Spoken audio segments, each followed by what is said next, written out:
നമ്മൾ life style disorders എന്ന് പറഞ്ഞ് ഇപ്പം ഒരുപാട് എല്ലാ രോഗങ്ങളും തന്നെ ആ രീതിയിലാണ് കാണപ്പെടുന്നത്. അപ്പം വേറെ ട്രീറ്റ്മെൻറ്റിൽ ലൈഫ് സ്റ്റൈൽ ഡിസോർഡേഴ്സിനെ ഒന്നും നമ്മൾ പരിഗണിക്കാതെ തന്നെ നമ്മൾ മരുന്നുകൾ നൽകുകയാണ് ചെയ്യുന്നത്. അപ്പം അക്യുപഞ്ചറിൽ എങ്ങനെയാണ് ഈ ലൈഫ് സ്റ്റൈൽ ഡിസോർഡേഴ്സിനെ ക്യൂർ ചെയ്യാനും എങ്ങനെയാണ്? ചോദ്യം വളരെ നല്ല പ്രസിദ്ധമായ ചോദ്യമാണത്. എന്ന് വെച്ചാൽ ലൈഫ് സ്റ്റൈൽ ഡിസോർഡർ ആണെന്ന് പറയുകയും ചെയ്യുന്നു, എന്നാൽ ഇവർക്ക് ലൈഫ് സ്റ്റൈൽ മോഡിഫിക്കേഷൻ കാര്യമായിട്ടൊന്നും പറയുന്നുമില്ല. എന്നിട്ടോ ഇവർക്ക് മരണം വരെ മരുന്ന് കൊടുക്കാൻ ഉപദേശിക്കുകയാണ് ചെയ്തത്. തീർച്ചയായും ഇത് തെറ്റായ ചികിത്സാ സമീപനം എന്ന് പറഞ്ഞിരിക്കാൻ പറ്റില്ല.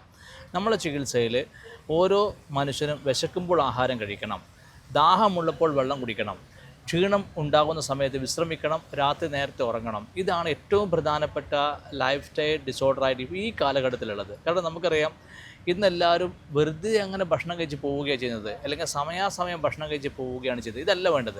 ഒരു മനുഷ്യൻ്റെ ആഹാരം എന്നത് വളരെ പ്രധാനപ്പെട്ട ഒരു ആവശ്യമാണ്. അത് എപ്പോഴാണ് അയാൾ കഴിക്കേണ്ടതെന്ന് ചോദിക്കുമ്പോൾ അയാൾക്ക് വിശപ്പ് അനുഭവിക്കുമ്പോഴാണ് കഴിക്കേണ്ടത്. ഇതാണ് പഴയ കാലത്ത് ആൾക്കാർ ഫോളോ ചെയ്തു വന്ന് തത്വം എന്നുള്ളത്. ഇത് എല്ലാ മതങ്ങളും നിർദ്ദേശിക്കുന്നതായി വ്യക്തമായി കാണാനും സാധിക്കും. ഞാൻ പറഞ്ഞു വരുന്നത്, വിശക്കുമ്പോൾ മാത്രം ആഹാരം കഴിക്കുക, ദാഹമുള്ളപ്പോൾ മാത്രം വെള്ളം കുടിക്കുക. ദാഹമില്ലാതെ വെറുതെ വെള്ളം കുടിക്കേണ്ട കാര്യമില്ല. ഒരു ദിവസം ഒരാൾ ഇത്ര വെള്ളം കുടിക്കണം അങ്ങനെ ഒരു കണക്കുമില്ല.